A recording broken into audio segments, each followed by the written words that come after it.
So नमस्कार ma'am. आपलं स्वागत आहे ग्लोबल अवॉर्ड प्रस्तुत महाराष्ट्राचा बिझनेस टायकूनमध्ये. सो कसा झाला प्रवास, कशा आहात तुम्ही? प्रवास तर एकंदर खूप छान झाला आणि इकडे येण्याची एक एक्साइटमेंट होती वेगळी. सो खूप छान, सुंदर. खूप छान. आणि मला बिझनेसविषयी विचारावं असं वाटेल मॅम की तुमचा बिझनेस कशी सुरुवात झाली आणि कधी झाली, किती वर्ष झाली? 2013पासून मी स्टार्टअप केलं माझं. बिझनेस असं नाही म्हणता येणार. 2013पासून मी शिकली आणि त्यानंतर 2015पासून मी स्टार्टअप केलं. खरंच आहे, एकदा सुरुवात करण्यासाठी आपल्याला एज्युकेशन पण तितकंच महत्त्वाचं आहे, राईट? सो मग आपण हे सगळं करताना स्टार्टअप कसा केला, म्हणजे काय तुमची इन्व्हेस्टमेंट त्यासाठीची होती किंवा कशी सुरुवात झाली? म्हणजे पहिल्यांदा स्टार्टअप म्हणजे बघ 2015पासून आम्ही जेव्हा स्टार्टअप केलं तेव्हा सगळं ऑफलाईन होतं. त्यामुळे ऑनलाईन म्हणजे काय हे कोणालाच माहीत नव्हतं, जसं की मला पण माहीत नव्हतं. सो माझं चाललं होतं 2015 ते 2019 ठीकठाक चाललं होतं. येस.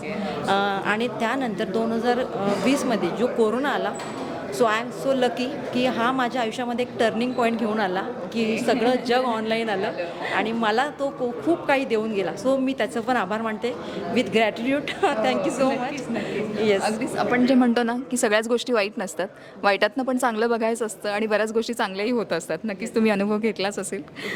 नक्कीच. आणि मला हे विचारायचं की हे सगळं जे झालं आपलं कोरोनाचं, तर त्यामध्ये असं कधी वाटलं का की आपण बिझनेस करून चूक केली किंवा बंद झाला असता बिझनेस, तर काही म्हणजे असं तुमच्या मनात काही नकारात्मक विचार आला का त्याबद्दल?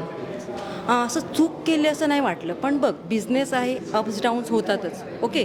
सो अप्स असतील तर आपण नेहमी हॅप्पी असतो, पण डाऊनफॉल आला ना की आपण काय होतो की अरे चला आता सोडून द्यावं, मागे वळावं, असं होतं. पण नाही, मी याने आली होती की बिझनेस करायचं तर ह्या सगळ्या गोष्टी होणार. So I accept it. जे आहे ते आहे. आणि बाय गॉड ब्लेसिंग्स, माझ्या स्वामींच्या कृपेने म्हणा, काही म्हणा, पण माझी ग्रोथच होत चालली. मला असं मागे वळून बघायची गरज अजून तरी पडली नाही. थँक्स. खूप नक्कीच मॅम. आणि असा एखादा प्रसंग होता का मॅम की ज्याच्यामध्ये तुम्हाला वाटलं की खरंच आपण बिझनेस केला आहे, ही सगळ्यात उत्कृष्ट गोष्ट आहे? की बऱ्याच कारण आपण बऱ्याच स्ट्रगलमधनं करत असतो, पण एखादी मुवमेंट अशी आहे का की तेव्हा तुम्हाला स्वतःबद्दल खूप प्राऊड वाटलं की माझा डिसिजन करेक्ट होता? Yes exactly. माझा डिसिजन तर नेहमी म्हणजे हा डिसिजन तर खूप पॉवरफुल होता, खूप छान होता. वाय? बिकॉज हे ऑकल्ट सायन्स असं फील्ड आहे ना की 2 कारणासाठी लोक इथे येतात. एकतर स्वतःला काही दुःख असेल तर येतात, अगेन की दुसऱ्यांचं दुःख दूर करण्यासाठी. सो अगेन स्वामींची ब्लेसिंग्स आहेत माझ्यावर खूप. तर मला त्यांनी या फील्डमध्ये यासाठी पाठवलं की दुसऱ्यांचे दुःख दूर करण्यासाठी.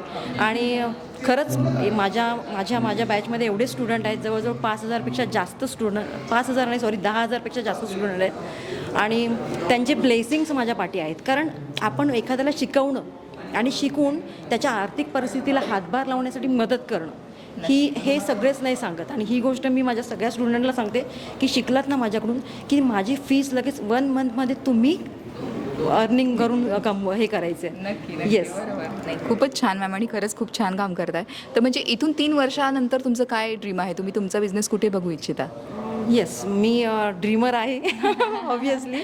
सो मला 3 वर्षामध्ये आणखीन खूप मोठी मजल गाठायची आहे आणि मला जवळजवळ 50,000 लोकांपर्यंत पोचायचं आहे हिलिंगच्या माध्यमातून.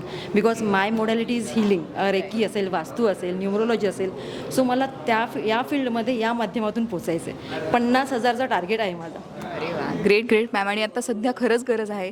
हिलिंग हे क्षेत्रच असं आहे की ज्याच्यामध्ये आता सध्या जे काही चालू आहे त्यामध्ये या गोष्टींची गरज आहे. ऑकल्ट सायन्स खरंच खूप छान वर्क करते या सगळ्या गोष्टींमध्ये.